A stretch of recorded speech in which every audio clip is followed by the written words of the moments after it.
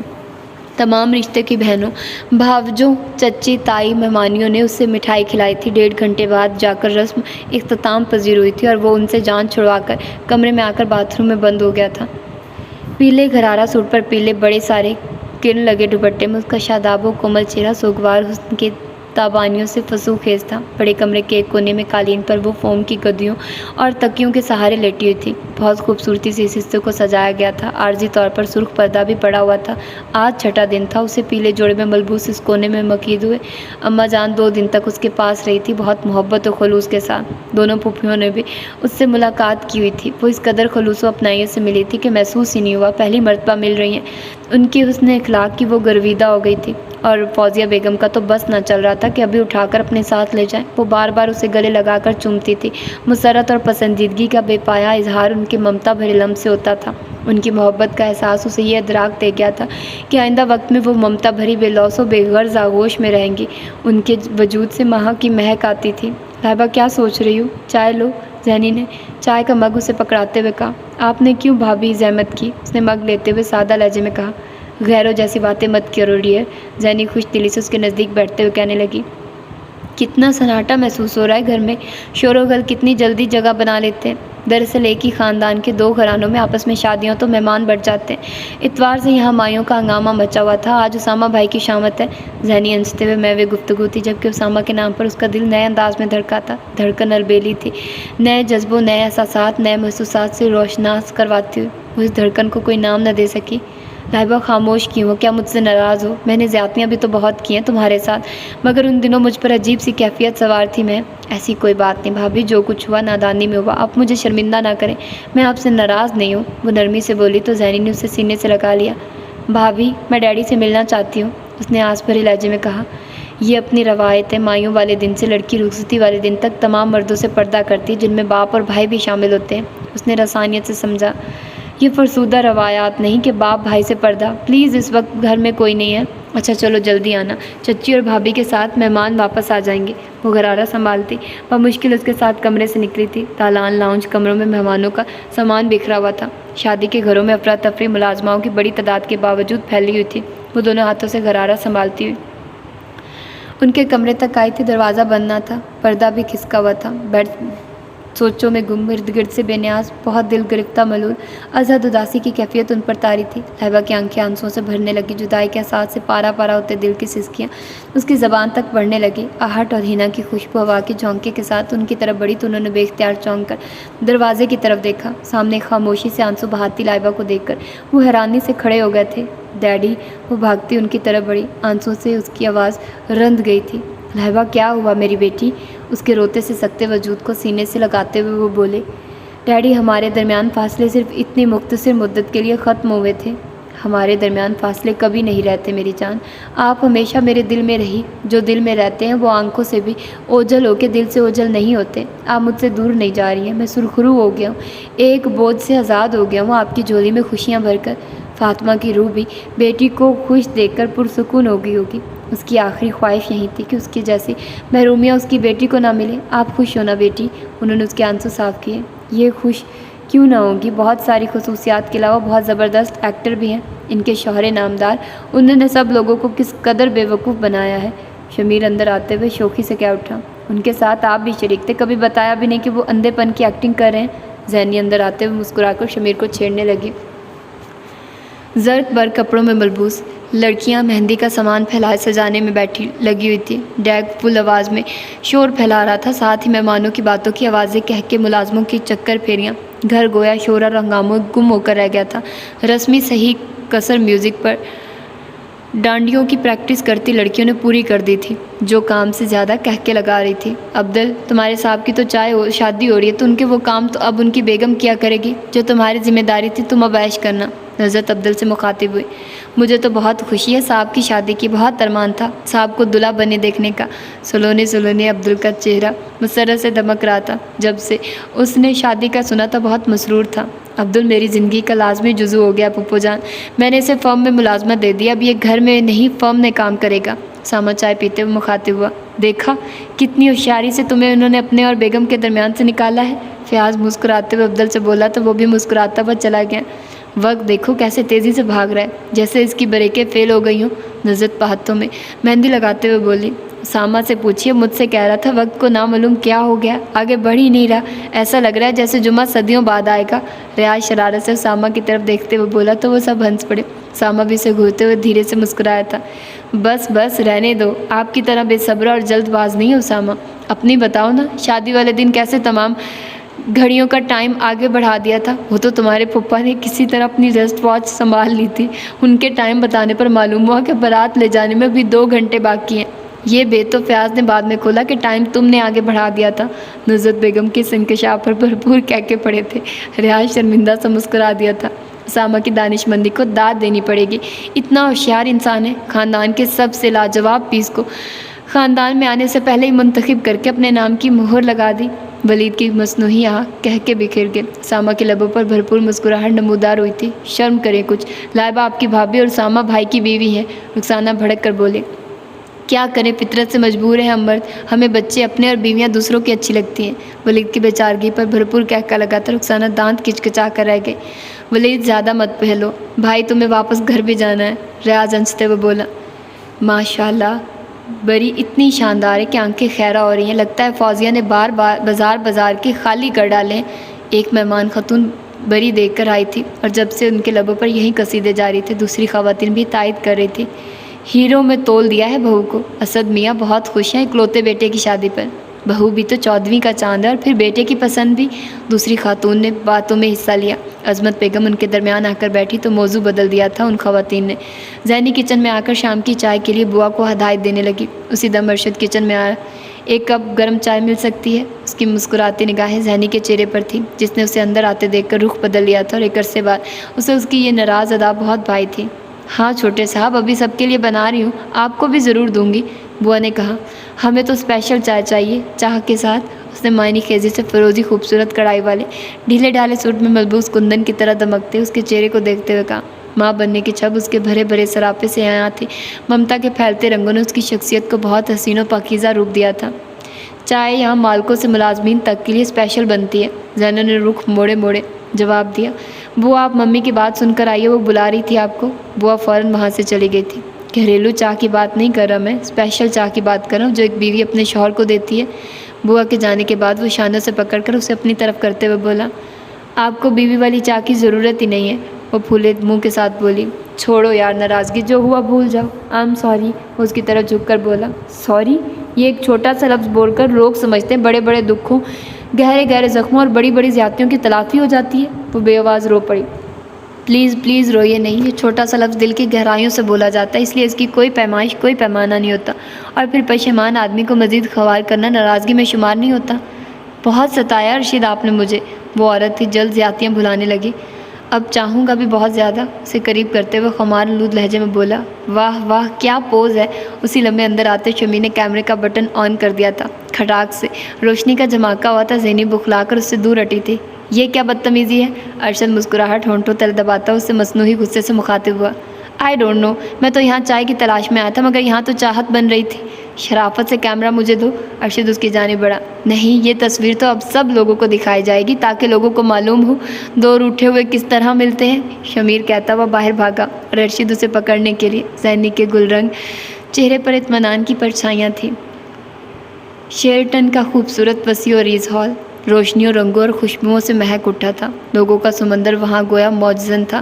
ملک کے معزز طبقوں سے تعلق رکھنے والے چہروں کے علاوہ دوسرے شعبۂ زندگی سے تعلق رکھتے والے بہت سارے لوگ بھی وہاں کولڈ ڈرنکس کے علاوہ دیگر لوازمات سے لطف اندوز ہو رہے تھے۔ براؤن 3 پیس سوٹ میں ملبوس اسد صاحب بہت مسرور سے مہمانوں سے لیک کر رہے تھے۔ گولڈن سلک کی جھلملاتی ساڑی میں ملبوس ڈائمنڈ کے نیکلس سیٹ پہنے نفاست سے کیے گئے میک اپ میں فوزیہ بیگم ہاتھ میں پرس تھامے بہت خوبصورت لگ رہی تھی۔ ان کی آنکھیں مسرت سے چمک رہی تھی، چہرے پر مسرتوں سے لبریز مسکراہٹ تھی۔ وہ آج اپنی بہو کو لے جانے آئی تھی، برسوں کی خواہش پوری ہو رہی تھی۔ خوشی سے ان کو نہال تو ہونا ہی تھا۔ آج ملک فیملی کی سج دھج دیکھنے سے تعلق رکھتی تھی، ایک سے بڑھ کر ایک قیمتی اور فاخرانہ ملبوس حسن و رنگ کی فضا ہر سو چھائی ہوئی تھی۔ آج چہیتے پوتے کی شادی پر اماں جان نے اپنے مخصوص وائٹ لباس کے بجائے لائٹ آسمانی سلک کا کرتا شلوار پہنا تھا، جس کے دوپٹے اور کرتوں پر شیشوں کی دیدہ زیب اور ہلکی کڑھائی تھی۔ دونوں ہاتھوں میں سونے کی چوڑیاں تھیں، کانوں میں کندن کے چھوٹے بندے اور گلے میں چمپا کلی پہن رکھی تھی۔ وہ سب سے منفرد اور باوقار لگ رہی تھی۔ سب نے انہیں بہت سراہا تھا۔ ساما تو دل سے ان کی محبت کا قائل ہو گیا تھا۔ روہیل، عظمت بیٹا، اب رخصتی کی تیاری کرو، نکاح کا مسئلہ تو تھا ہی نہیں جو اتنا وقت لگتا۔ 12 بج رہے ہیں، دور سے آنے والے مہمانوں کو جانے میں پریشانی ہوگی۔ اماں جان ان کے قریب آ کر بولی۔ روہیل صاحب بہت افسردہ تھے، ان دنوں نے فاطمہ کی یاد شدت سے جکڑے ہوئے تھے۔ جی بہتر اماں جان۔ عظمت بیگم اندر کی جانب بڑھ گئی تاکہ سلامی کی رسم کے بعد رخصتی کریں۔ اسٹیج پر وائٹ شلوار پر راؤ سلک کے گولڈن کرتے پر گولڈن کڑھائی والی واسکٹ میں ملبوس، گلے میں ڈھیروں گلاب و موتیے کے ہار ڈالے حیدر اور نادر کے درمیان وہ بہت شاہانہ انداز میں بیٹھا تھا۔ اس کے چہرے پر خوبصورت رنگ بکھرے ہوئے تھے، براؤن گھنی مونچھوں تلے اس کے سرخی مائل لبوں پر دھیمی مسکراہٹ تھی۔ جیت کا نشہ خود کو منوانے کا اعزاز ذات میں ایک تفاکر پیدا کر دیتا ہے۔ دل تو کر رہا ہے کاش یونیورسٹی کے ان لمحوں کی فلم بنائی جاتی جو تم دونوں ایک دوسرے پر اپنا اپنا رعب جمانے کے لیے صرف کیا کرتے تھے۔ حیدر نے اس کی طرف دیکھتے ہوئے مسکراتے ہوئے کہا، میں تو پہلے ہی کہتا تھا یہ دونوں جتنی شدت سے ایک دوسرے کے خلاف رہتے ہیں اتنی ہی شدت سے ایک بھی ہو جائیں گے۔ دیکھ لو آج میری بات پوری ہو گئی نا؟ نادر نے فخریہ کہا۔ ایک ہو جانے والی بات ٹھیک ہے، مگر یارو 2 سے 3 اور 3 سے 4 ہونے والی بات ذرا ہٹ ہو تو اچھی ہے۔ ریاض نے کچھ اس بے ساختگی سے کہا کہ وہ بے اختیار کہکے لگا بیٹھے تھے۔ سرخ شرارہ سوٹ پر کورے اور جھلملاتے نگوں کی بھرائی کا کام لشکارے مارا تھا۔ بھاری میک اپ زیورات میں اس پر نگاہ ٹھہر رہی تھی۔ وہ ہمیشہ سادہ رہتی تھی، آج زندگی میں پہلی بار اس قدر سجائی سواری گئی تھی کہ ہر نگاہ مبہوت ہو کر رہ جاتی تھی۔ اس پر غضب کا روپ چڑھا تھا۔ اماں جان کے حکم پر اس کے زرتار دوپٹے کا لمبا گھونگھٹ نکالا گیا تھا۔ رشتہ دار خواتین اور لڑکیوں نے اسٹیج کو گھیر رکھا تھا۔ ماریا اور زینی صوفے پر اس کے دائیں بائیں بیٹھی تھی۔ مووی کیمروں کی روشنیاں وہاں پھیلی ہوئی تھی۔ شمیر، فیاض، شہزاد کیمروں سے فوٹو بھی لے رہے تھے۔ بھاری بھرکم زیورات، سوٹ اور لمبا گھونگھٹ مستزاد اس پر کیمروں کی فلیش لائٹس اس کی طبیعت بری طرح گھبرانے لگی۔ بخار اسے اچانک رات سے ہو گیا تھا، گھر والوں سے بچھڑ جانے کا دکھ مستزاد اس پر اداس اس کٹھور اور ہٹ دھرم انسان کا خوف متوش ہو کر رہا تھا کہ وہ کیا سلوک کرے گا۔ اب تو وہ مکمل طور پر اس کی دسترس میں ہوگی۔ گھر پر چند روز گزار کر وہ گیا تھا اور اسے مکمل طور پر اگنور کر کے بے انتہا محبت کا اظہار کرنے والا جس کی نگاہوں میں اس کا عکس لہراتا تھا، اب تو صرف وہاں غصے کے شعلے دہکتے دکھائی دیتے تھے۔ اسے یقین تھا وہ اسے خوش آمدید ہرگز نہیں کہے گا۔ اسی دم شمیر کی آواز آئی تھی نزدیک سے۔ اس نے بامشکل خود کو سنبھالا، حواس تو پہلے ہی گم ہو رہے تھے۔ ماشاءاللہ بہت کیوٹ لگ رہی ہیں۔ گھونگھٹ اٹھا کر چہرہ دیکھنے والی یہ ڈاکٹر کنول تھی اور ساتھ اس کے شمائلہ تھی۔ اسے بلائبہ بےحد پسند آئی تھی۔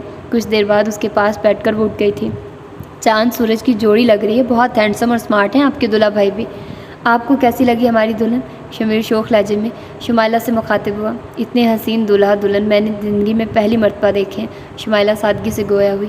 شمیر مجھے شمائلہ نے بتایا تھا بہت ڈرامائی انداز میں آپ دونوں کی ملاقاتیں ہوئی ہیں۔ کنول معنی خیز لہجے میں دونوں کی طرف دیکھ کر بولی۔ اسی دم فیاض بھی ان کے قریب چلا آیا تھا۔ جی ہاں، ہسپتال میں نے انہیں دیکھا تھا تو مجھے محسوس ہوا تھا کہ کہیں دیکھا ہے، پھر بعد میں یاد آیا پہلی مرتبہ انہوں نے میری کار کے نیچے آ کر خودکشی کرنے کی کوشش کی تھی۔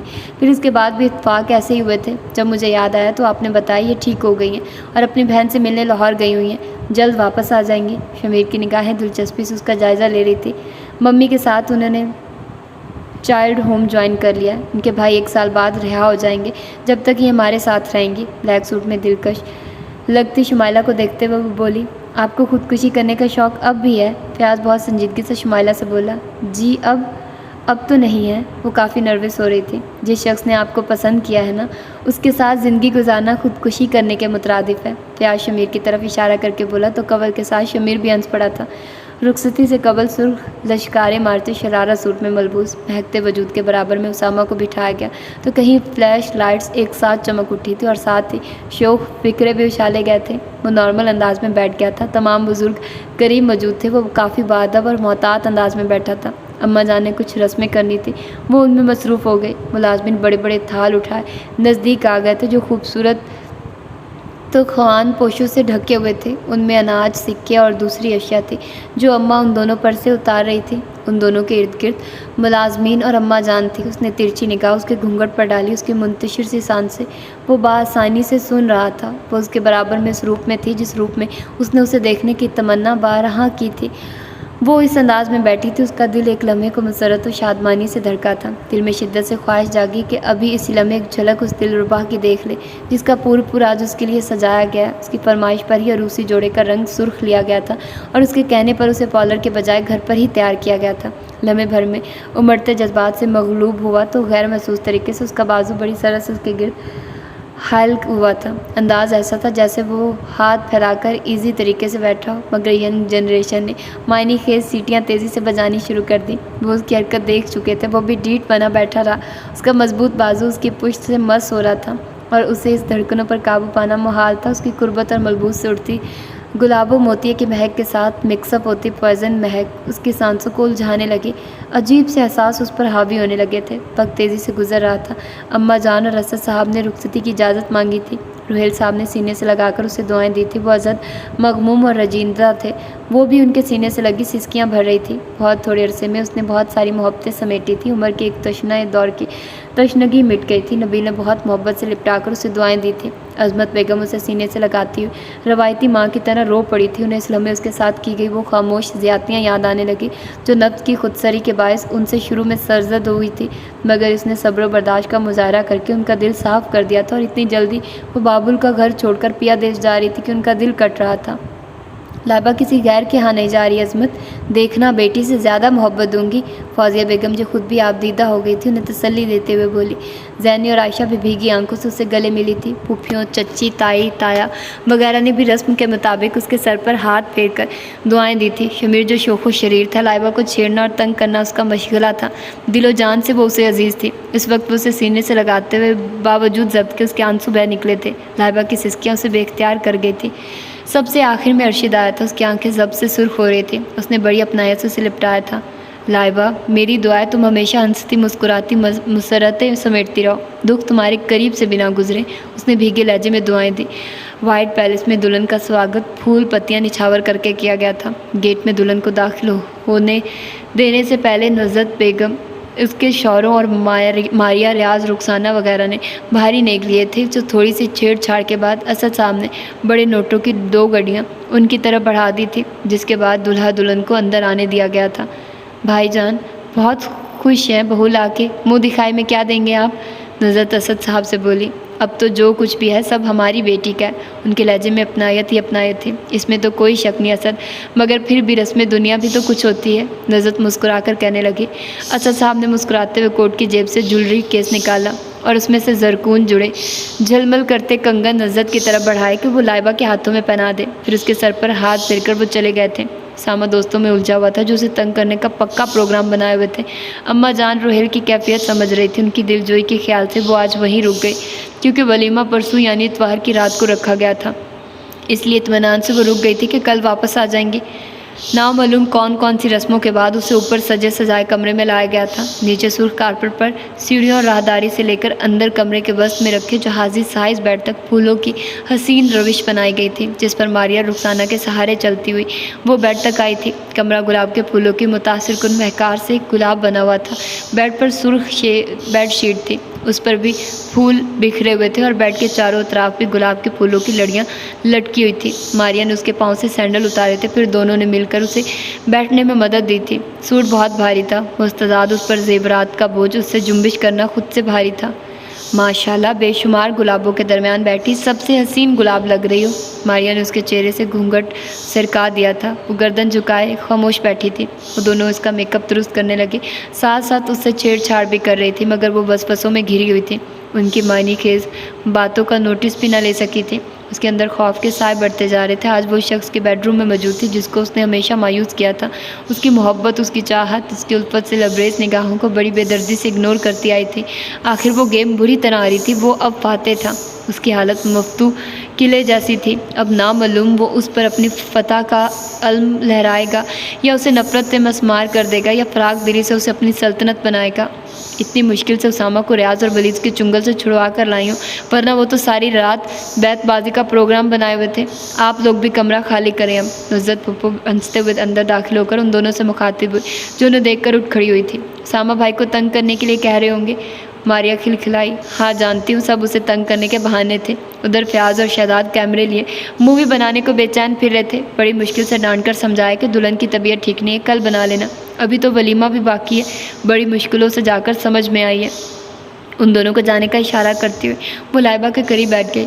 پھوپھو جان، مجھے گھبراہٹ ہو رہی ہے، اس نے کانپتے لہجے میں پہلی بار لب کشائی کی۔ شش، گھبراتے نہیں، شوہر ہے وہ تمہارا، مجھے معلوم ہے وہ تم سے سخت ناراض و کبیدہ ہے۔ مرد جب ضد پر اتر آئے تو عورت یعنی بیوی کو اپنی انا کی قربانی دینی پڑتی ہے، جھکنا پڑتا ہے۔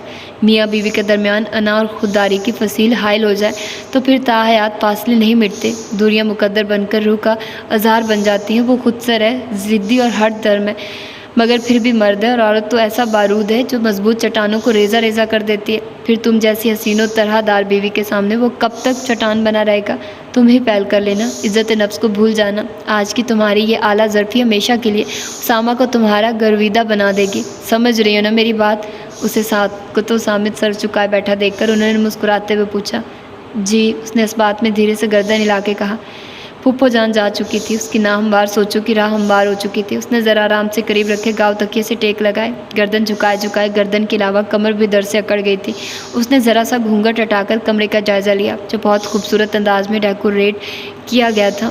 قالین، پردوں، فرنیچرز، تصاویر، حتیٰ کہ ڈیکوریٹڈ پیسز بھی بلو کلرز میں ماورائی خوابناک سکون امیز رنگوں روشنی بکھیر رہے تھے۔ پھولوں سے کمرہ گلشن لگ رہا تھا، چھت سے جھومر لٹک رہے تھے جن کی دودیا جھلملاہٹوں میں کمرہ جگمگا رہا تھا۔ بہت معطر و سکوت بخش ماحول تھا۔ یکدم ہی دروازہ کھلا تھا، وہ بوکھلا کر سیدھی ہو بیٹھی تھی۔ لمبا گھونگھٹ خود بخود ہی چہرے پر گر گیا تھا، مخصوص قدموں کی دھمک ابھری تھی، پھر بہت آہستگی سے دروازہ بند کر کے لاک لگایا تھا۔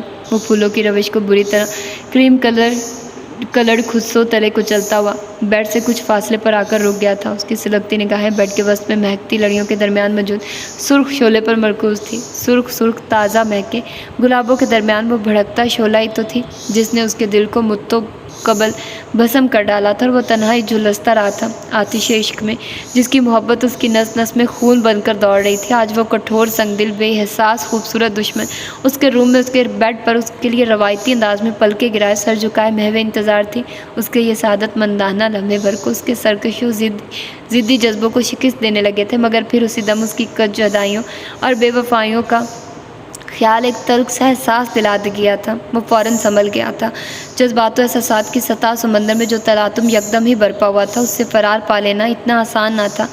وہ بھی ایسی رومان پرور کہف آور خواہشات جگاتی۔ معطر فضا میں اس نے اپنی نگاہوں کے زاویے سرخ شعلے سے ہٹا کر خود پر مرکوز کر دیے۔ پہلے گلے میں پڑے پھولوں اور نوٹوں کے ہار اتار کر سامنے صوفوں کے درمیان رکھی شیشے کی ٹیبل پر پھینکے، پھر خودسوں سے پیروں کو آزاد کیا اور واسکٹ اتار کر چیئر پر ڈالی۔ وہ اعصابی و جذباتی کشمکش میں مبتلا تھا جس کو پانے کے لیے اس نے تنہا مشقت کی تھی، وہ اب اس کی مکمل دسترس میں تھی۔ اس کے جسم و جان کا مالک تھا، مکمل اختیار مل گیا تھا اسے۔ اب پھر دل کیوں متضاد چالیں چل رہا تھا؟ اس کی چاہ، اس کے قرب کا آرزومند، اسے چھونے کو بے قرار بھی، اسے نظر انداز کرنے بیگانگی و بے رخی کی کون سی ادا تھی؟ ادھر ادھر بے مقصد ہی کئی چکر یوں ہی لگا ڈالے تھے۔ سہانے لمحے خاموشی سے گزر رہے تھے۔ اس نے وال کلاک دیکھا، پھر جیسے مجبوراً بیڈ کی طرف بڑھا تھا، اس کے نزدیک بیٹھ گیا تھا۔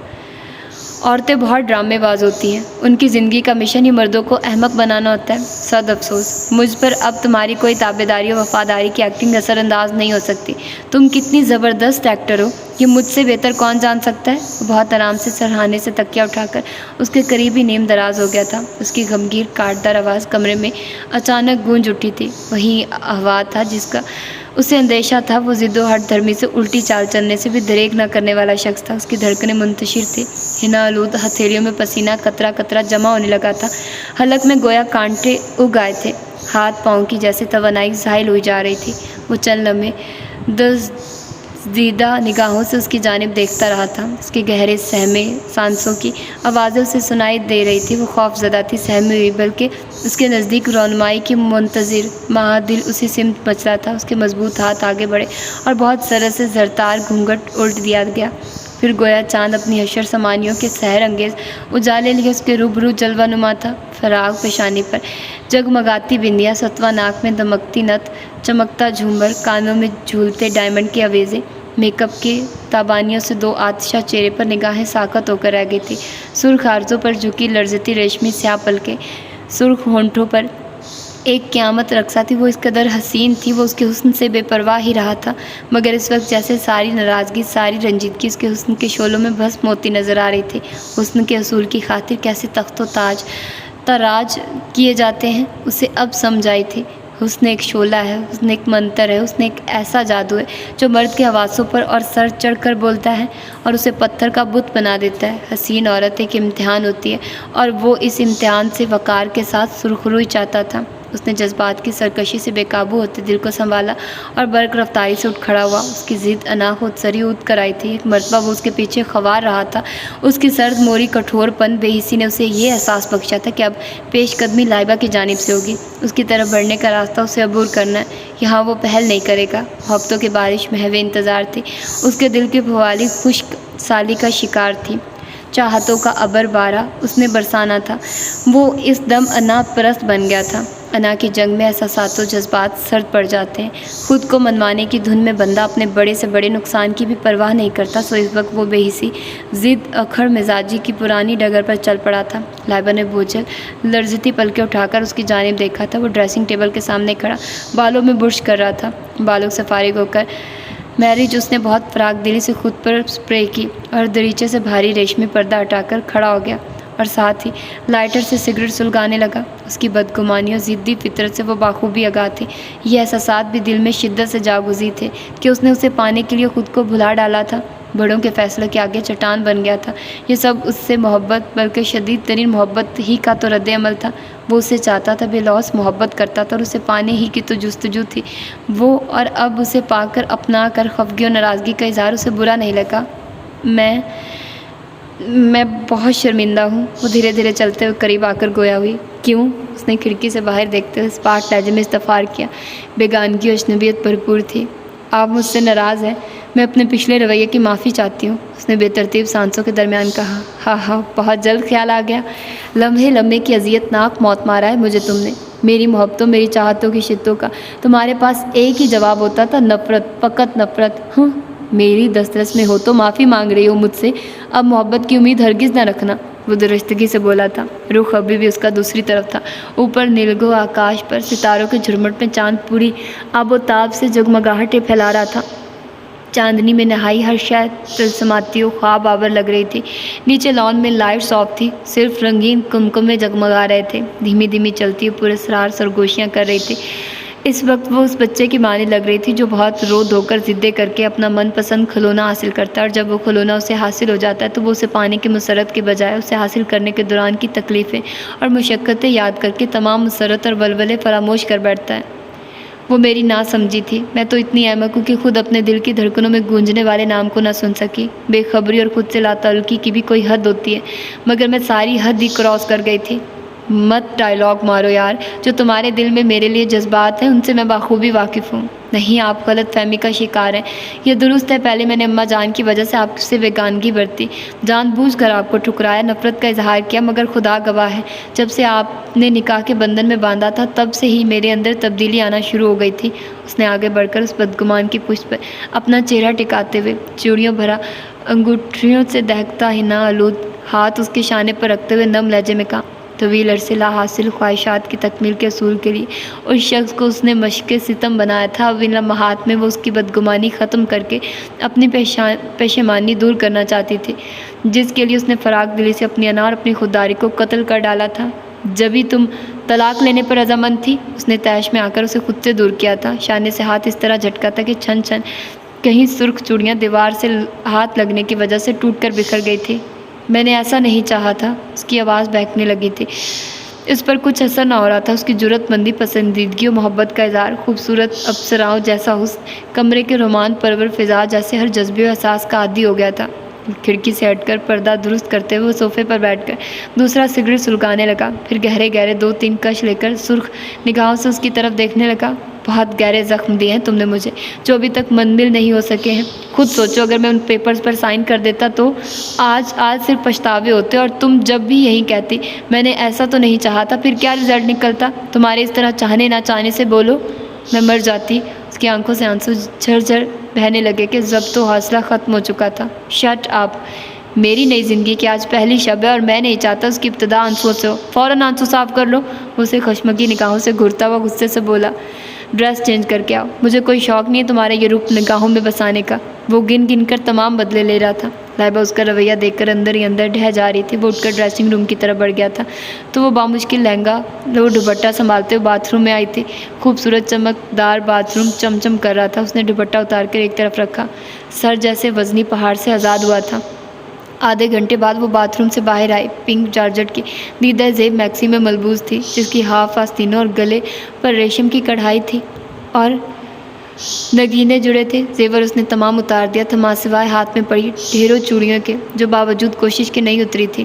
گلے میں اس نے اسکارف ڈال لیا تھا۔ چہرے پر میک اپ کی سحر انگیزی تھی۔ کمر سے نیچے جاتے گولڈن براؤن گھنے ریشمی بالوں میں وہ اپسرا لگ رہی تھی، حسین، دلربا، شوخ بہار میں کھلنے والی کسی کلی کی طرح۔ کمرے کے بلو نائٹ بلب کی روشنی میں اس کا وجیحہ چہرہ شاندار سراپا نمایاں تھا۔ وہ مکمل مردانہ وجاہت کا شاہکار تھا، اتنا خوبرو، اتنا پرکشش کہ ہزاروں میں دھڑکن بن کر دھڑکتا تو تعجب خیز بات نہ تھی۔ باہمیت و باوقار، باکردار، وہ تھا ہی چاہے جانے کے قابل۔ اس کے دل نے پہلی بار سچائی سے اعتراف کیا۔ وہ چند لمحے اس کی خود سے لاتلکی و بیگانگی دیکھتی رہی، پھر یکلگتی اعتماد بھری استحقاق سے بھرپور مسکراہٹ اس کے سحر تراز ہونٹوں پر چمکنے لگی۔ اس نے سرت سے آگے بڑھ کر اس کے ہونٹوں میں دبا سگریٹ نکال کر قریب رکھی ایش ٹرے میں مسل دیا۔ اس نے قدرے پھرتی سے یہ سب کیا تھا۔ یہ کیا حرکت ہے؟ اسے لائبہ سے اس قدر بولڈنس مظاہرے کی قطعی توقع نہ تھی۔ میرا بھی آپ سے یہی سوال ہے، وہ اپنی گرین آنکھیں اس کے چہرے پر ڈال کر مسکرا کر بولی۔ شٹ اپ، مجھ سے بے تکلف ہونے کی کوشش مت کرنا۔ اسے نگاہیں قطعی نہ ملا رہا تھا۔ آپ نے ہی تو کہا تھا آنکھ کا راستہ عبور کر کے میں آپ کی طرف بڑھوں گی۔ اب میں وہ راستہ عبور کر کے آ گئی ہوں تو آپ اب بھی ناراض ہیں؟ میں اپنی خودداری، انا و حیا پسے پش ڈال کر آپ کی طرف بڑھی ہوں، پھر بھی آپ میری نادانی اور بے وقوفیوں کو معاف نہیں کر رہے۔ میں نے تو سنا تھا محبت انسان کو بہت اعلیٰ ظرف و بلند حوصلہ بنا دیتی ہے۔ یہ کیسی خود غرضی و خود پرست محبت ہے آپ کی کہ میں اپنی غلطیوں کی معافی مانگ رہی ہوں اور آپ سنگ دل بنے ہوئے ہیں؟ کیا نئی نویلی دلہن یہ سب کچھ کرتے ہوئے اچھی لگے گی؟ ابھی سے ہمت ہار بیٹھی، تمہیں پانے کی جتنی اذیتیں میں نے اٹھائی تھی اس کا تو یہ پاسنگ بھی نہیں ہے سویٹ ہارٹ۔ ابھی تو عشق کے امتحان اور بھی باقی ہیں، ابھی تو ابتدا ہے۔ مائی لائف آگے دیکھنا ہوتا ہے کیا؟ اس کے شانے پر دونوں بازو رکھ کر استزائیہ انداز میں سرگوشیانہ لہجے میں بولا تھا۔ نگاہوں کے زاویے تیزی سے بدلے تھے۔ یہ وہ محبت نہیں ہے جس کا دعویٰ آپ کرتے رہے ہیں۔ اس کی گرم جوشی، قربت، سرخ نگاہوں کی بے باک تپش، ہاف وائٹ کرتے شلوار سے اٹھتی مدہوش کن مہک، مضبوط بازوؤں کی گرفت اتنی سخت تھی کہ وہ مزاحمت کرنے کی ہمت خود میں نہ پا رہی تھی۔ محبت یہ وہ نہیں ہوتی، محبت صرف محبت ہوتی ہے۔ اس نے اس کی آنکھوں میں جھانکا۔ چھوڑیے مجھے، اس کی سمیٹتی ہوئی گرفت سے وہ متوش ہو گئی۔ یہ کام مجھے کرنا ہوتا تو بہت پہلے کر چکا ہوتا۔ اس کے انداز میں ذرا تبدیلی نہ آئی۔ یہ زیادتی ہے، میں معافی مانگ رہی ہوں، پھر بھی آپ ٹپ ٹپ کہیں آنسو پھسل پڑے۔ مائی گاڈ، شاہ رخ ٹھیک کہتا تھا، تم مٹی کے بجائے آنسوؤں کی بنی ہو۔ اس کے بہتے آنسو سحر ترازیاں، معصومیت و سادگی سے بھرپور اشوے امزے زیادہ دیر اسے پتھر نہ بنا سکے۔ اس کے اندر کی خفگی و بے ثباتی اس کے خوبصورت اقرار وفا کی تپش سے برف کی طرح پگھلنے لگے۔ آنکھوں کی بیگانگی و بے رخی خود بخود شوق سے جگمگانے لگے۔ جذبات و احساسات نے سرت سے پٹری بدلی تھی، اسے پانے کے ولولہ انگیز حیات بخش خیال نے بدگمانی زائل کر دی تھی۔ افتخار انکل، آنٹی طوبہ، شاہ رخ کل شام کی فلائٹ سے یہاں پہنچیں گے نا؟ اس کے بدلتے انداز پر وہ بخلائی۔ اس وقت صرف میری اور اپنی بات کرو جانم۔ اس نے مدہوش سے انداز میں اس کے بال بکھیرے۔ کون سی بات؟ اس کی ساری خود اعتمادی ہوا ہونے لگی تھی۔ اظہار محبت، اظہار چاہت اور وفا کی باتیں، تاکہ میں بھی مطمئن ہو جاؤں یہ سوچ کر کہ تمہارے پیچھے میں تنہائی خوار نہیں ہوا بلکہ تمہاری محبت کی کشش بھی شامل تھی۔ وہ اسے بازو میں لیے ہوئے بیڈ پر بیٹھ گیا۔ اس کی بھاری آواز مزید بھاری ہو گئی تھی۔ میرے خیال میں محبت اظہار کی محتاج نہیں ہوتی، اس نے سنجیدگی سے کہا۔ ہوتی ہے، کم از کم میں تو جب تک تمہارے منہ سے سن نہ لوں قطعی اعتبار نہیں کر سکتا، کیونکہ خاصا بے اعتبار سا بندہ ہوں۔ اس کا ہاتھ اپنے ہاتھ میں لیتے ہوئے وہ شوخ لہجے میں گویا تھا۔ پلیز میرا اعتبار کریں۔ اس کی مخمور نگاہوں اور مہکتی قربت نے اس کے احسان خطا کر دیے تھے۔ اچھا ایک دفعہ میری آنکھوں میں دیکھ کر کہو، تم بھی یہی چاہتی تھی؟ اسے اس کا یہ شرمایا، گھبرایا، بخلایا حسین چہرہ شوخیوں پر اکسا رہا تھا۔ دیکھو نا میری طرف، ایک نظر پلیز۔ اس کی مونچھوں تلے ہونٹوں پر جاندار مسکراہٹ تھی۔ آپ نے مجھے پریشان کیا تو میں ابھی چچا جان سے کہہ دوں گی۔ اس نے بیڈ کے سائڈ پر رکھے انٹرکام کی طرف اشارہ کیا۔ وہ سخت نروس ہو رہی تھی۔ اوکے بولو ڈیڈی کو۔ اس نے انٹرکام اس کی طرف کھسکایا۔ لائبہ نے بیچارگی سے گردن جھکا دی۔ اب بھی تو کوئی ڈائلاگ بولو۔ میں خاموش تھا تو بہت چہک رہی تھی، اب میدان چھوڑ کر بھاگ رہی ہو، مگر میں پیچھے نہیں ہٹوں گا۔ اس کے کھڑے ہو کر سگریٹ سلگاتے ہوئے چیلنج کیا۔ ایکٹنگ تو آپ بھی زبردست کرتے ہیں، کتنا عرصہ بے وقوف بنایا سب کو اندھے پن کا ڈرامہ کر کے۔ میری باتیں آپ کو ڈائلاگ لگ رہی ہیں، اپنے بارے میں آپ کا کیا خیال ہے؟ وہ دھیمے سے مسکراتے ہوئے بولی۔ نیک خیال ہے اور اطلاعاً عرض ہے، دوسروں کو بے وقوف بنانے والے خود بڑے احمق ہوتے ہیں۔ مجھے دیکھ لو، ساری زندگی اس اندھے پن کی سزا کے طور پر تمہیں بھگتتا رہوں گا کہ اماں جان نے میری اندھی تنہائی کے خیال سے اتنی جلد شادی کا پلان بنایا تھا۔ وہ جیسے آزردگی سے مخاطب تھا۔ میں سزا ہوں؟ وہ جھٹکے سے اٹھی تھی۔ ہاں، اتنی حسین، دلربا اور دلکش سزا جسے بھگتنے کے لیے مجھے زندگی بار بار بھی ملے تو کم ہے مائی لو۔ اس نے مسکراتے ہوئے اس کے کومل وجود کو اپنے مضبوط بازوؤں کے حصار میں سمیٹ لیا۔ اس نے پرسکون ہو کے اس کے کشادہ سینے پر سر رکھ کر آنکھیں موند دی کہ اس کی زندگی اب بہاروں کے سنگ سنگ شاداب و نور بہار ہو چلی تھی۔ تو یہ تھا آج کا ناول، اور ہوپس ہو کہ آپ لوگوں کو پسند آیا ہوگا۔ فائنلی یہ ناول کمپلیٹ ہوا، اور اس وقت اللہ پتہ نہیں یہاں پر کون سا پرندہ جو چیں چیں کر رہا ہے، اور مجھے بہت اس سے اریٹیشن ہو رہی ہے۔ یقیناً آپ لوگ بھی اریٹیٹ ہو رہے ہوں گے، تو اگنور کیجئے، کیونکہ رات کے اس وقت آئی تھنک سو 3-4 بج رہے ہیں۔ آئی تھنک سو 3 سے اوپر ٹائم ہو چکا ہے، 4 بجنے والے ہوں گے، اور میں کر رہی ہوں ریکارڈنگ کیونکہ مجھے تھا کہ آج تو میں نے ختم کر دینا ہے، اور یہ آپ لوگوں کو ایک ہفتے کے بعد ہی ملے گی آئی تھنک سو ایپیسوڈ، کیونکہ میں ساری ایپیسوڈ ایک ساتھ ہی ریکارڈ کر چکی ہوں۔ تو یہی ہے کہ ساتھ میں آپ لوگوں کو دیتی رہوں گی، ایک ساتھ نہیں دوں گی، تو یہ کافی آپ لوگوں کو لیٹ ملے گی، ٹھیک ہے؟ تو ابھی میرے ایگزام سٹارٹ ہونے ہیں پرسوں سے، کل مجھے تیاری کرنی ہے پیپرز کی، اور اسی لیے پھر میں نے کہا کہ آج میں اس کو ختم کر لوں۔ فائنلی الحمدللہ یہ ناول ختم ہوا۔ بہت اس کا مجھے تھا کہ یار یہ اتنا لینتھی ہو گیا، بٹ خیر اچھا ناول بہت زبردست تھا۔ آپ لوگ اس چیز سے تو اتفاق کرتے ہوں گے، تو ٹھیک ہے، بس اپنا ڈھیر سارا خیال رکھیے گا، مجھے دعا میں یاد رکھیے گا۔ ملتے ہیں اب کسی اور اچھے سے ناول کے ساتھ۔ اللہ حافظ۔